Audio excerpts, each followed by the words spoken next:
Not the trade that we all were expecting. The Bears trading with the Bills for an offensive lineman. We're going to talk about it all and more. Break it down right after this. Now tuned in to Chicago Bears Central, your number one place for all Chicago Bears news and content. What's going on, Bears fans? Welcome to another episode of Chicago Bears Central, your number one spot for everything Chicago Bears related. Steve O'Hayes, we in the building today. Talk about this breaking news for the Chicago Bears as the Bears have now traded a fifth-round pick for Ryan Bates from the Buffalo Bills. Now, the thing that makes this interesting, I talked about it on today's daily episode, that Ryan Poles typically, if he has you as one of his guys, he finds a way to get you. And Ryan Bates was somebody that the Bears actually signed to an offer sheet during the 2022 free agency. Buffalo ended up matching, but now 2 years later, the Bears get him for a fifth-round pick. This is a guy who can play center, guard, and some right tackle on top of all of it. He signed through the 2025 season. He has a salary next year of $3.4 million and $500K per game in roster bonuses. Steve-O, when you look at this move, giving up a fifth-round pick for a veteran offensive lineman at that tackle, guard, and center position, how you feeling? Depth. You need depth. Something I would never say that we don't need. When it comes to the end of, when it comes to the longevity of the season, the most banged up position is the O-line. So one thing we ran into in them last final games was our O-line was banged up and we didn't have anybody of substance to throw into those games to even compete. You look at that last game against Green Bay where most of our great best lineman was out. And it was horrible. Everybody was getting swiped by one move, and it was just a hell of a day. So when you need when you have a GM that's played the position before and preached on the importance of having a group that's dominant on the online, Def is one of them, and he's found some way to find some talent on here. But the thing we're running into now is, can they stay healthy and put in a nice camaraderie of group that can play together more than once? Because I don't know how many games we all played as a group, because we started off early, and then when we did get back healthy, somebody fell off. Either it was Tevin or it was Nate. Nate had a lot of personal issues. Tevin had a lot of freak accidents this year, so you need, especially going on with all the injuries that we know, Def was a key piece on this thing. I know a lot of people gonna trip because it's a draft pick, but when you see somebody you want, and he's 27. Yeah, 27 years old. And like you said, we've been having our eye on this dude for a nice little minute. So it's a Ryan Poles move 100%. Yeah, he's made 19 starts over his NFL career, played in 73 games. He played in all 17 games last season. Now, there are two questions that I'm going to ask you on this one. One is going to relate to quarterback. Before we get into that, though, this is clearly a move that's meant for depth. Like, I don't foresee Bates starting. You never know, maybe at that center position. Now, do you think this signifies another move? Do you think this may be a reach considering free agency hasn't even happened yet? Do you feel like this was the right move of Ryan Poles? Identify somebody that he wants here. Fifth round pick, don't get me wrong. It's a draft pick. Yes, you can find good talent. If I'm not mistaken, we got Roschon in the fifth round last season. So it's not like you can't find some talent there. Do you think this was a bit of a reach to get a depth piece to give up a fifth round pick in this year's draft, considering we don't have a second round pick already? To me, he can be a little bit more of a depth piece because, like you said, I feel like you will be more comfortable in times when you need him to punch in certain positions. He can do it. He can be a nice swing, like you said. He can go from center to guard to the right tackle, and that's very important for. And we seeing a lot of that happen with a lot of people on this O line from when Cody Whitehill switched from center to guard. I would rather have this guy doing that than what we had on our team last year.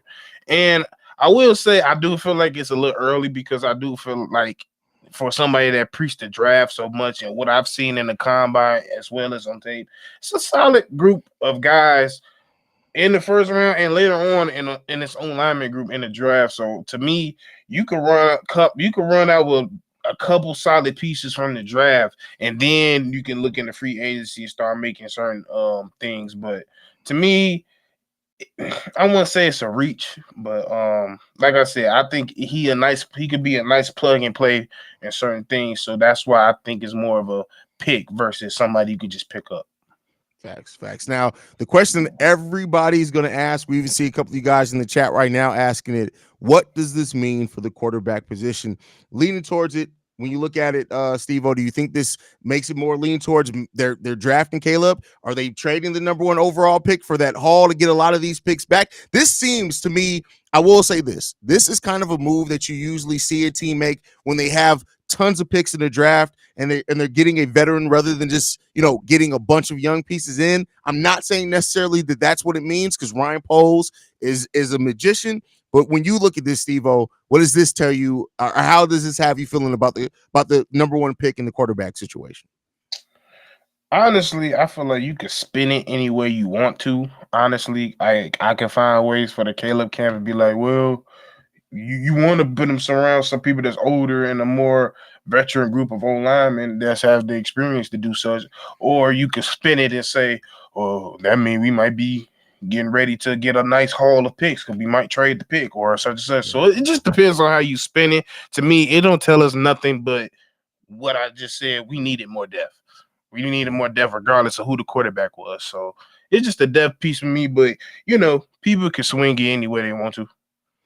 And that's what people are going to do, right? Like your chosen way to view this narrative. Some people are going to look at it and say, hey, you're adding more depth because you want to protect your new rookie quarterback in Caleb Williams to make sure that he doesn't go through the same things Justin went through. And then some people are going to spit in and say, well, the Bears only having 5 now picks in this draft. Are you really building through the draft? If you're trading away draft picks, maybe that means it indicates that you're keeping your quarterback around who's been around now for 3 years. But much like with everything that Poles has done this offseason, even though some people don't want to see it, this is another move that sets them up for either way. Because keep in mind, and this is the logic I'm going to throw out here, if the Bears are trading the number 1 overall pick, they're going to get an additional second, probably an additional first, but they're going to add another pick.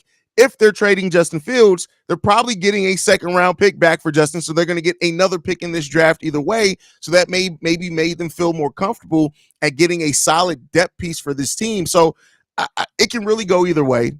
However you choose to view this, how you're going to choose to view it. And like I say, with most things, there's validity in either way that you view it for the Chicago Bears. But I mean, like I said, the way that I look at it more than anything is that Ryan Poles tried to sign this guy 2 years ago, and two off seasons ago. And much like we've seen what Ryan Poles do before, if he has you identified as one of his guys, he keeps it in the back of his mind. He's not going to forget it. And it's not like it's not a position that we're going to need either way. So yeah, it's almost like how we got Lonzo. We were trying to trade for him, it didn't work, and then we waited for him and got tampering for it. But that's usually how it works. And we've seen it with even the running back we got from Seattle. He watched them. He kept his eye on people. He was watching that Miami game with Tyreek Stevenson, kept his eye on him. And when he realized he had the opportunity to draft him, he said, "Come here." And that's the thing. He a man of his word. And his tendencies is if I like you and I can't get you when I can, if it's an opportunity to get you down the line, I'm gonna try to do it. And he got the deal done.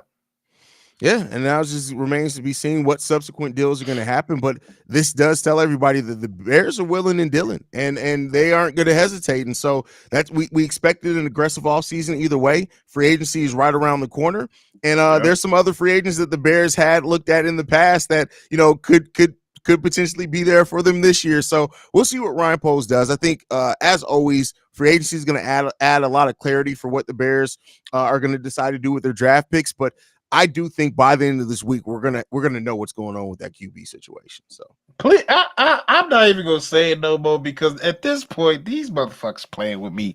Like, hey, make a goddamn decision. I don't know. Like, I thought we we all know they can't make the move till the 13th.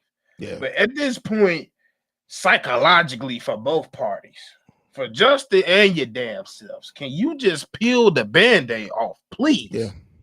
Just so you can I'm telling you, we see the stress on you. We see you in these press conferences. It takes a load. You're going to get a wave of shit no matter where you're going to. So all you doing is prolonging it. Just get it over with.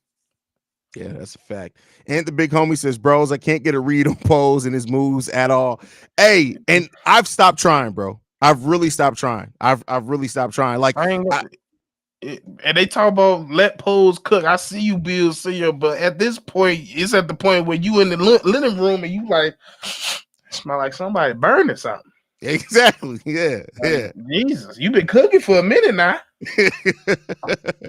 So yeah, we'll see, man. I mean, listen, Pose out here cooking, and we'll see what the meal he ends up serving is. And hey, I know there's gonna be a lot of discourse in here. And we'll see what that means, man. Jesus. And once again, don't do this at the crack of dawn or the twilight. I don't need this. I'm tired of. You know how many times I'm woken up to a ting and it ain't got nothing to do with us. Yeah, I'm tired of that. Hey, that's what they all know about content creating. That's annoying as hell. Keeping your phone on and you gotta pay attention. You can't take a nap when you want to because you scared some shit might pop off. Well, the thing with luckily this week the Bulls are on a West Coast trip, so I'm going to be up more nights than not. So if it does drop late, I'm already going to be up. So that is what it is, and we'll see, man. We'll see. But y'all make sure y'all stay tuned in. Like we keep telling y'all, we're the number one spot for everything Chicago Bears related. News drops, we drop. Come on now. This is what it is. Follow the show at Chi Bears Central. You can send us any feedback, questions, comments, concerns, ChicagoBearsCentral@gmail.com. Lastly, if you want to leave a text message and our voicemail, 773-242-9336. We are the number one spot for everything Chicago Bears related. Like I like to end everything on Chi-Town up, Bear down. Love you, motherfuckers. Peace, y'all.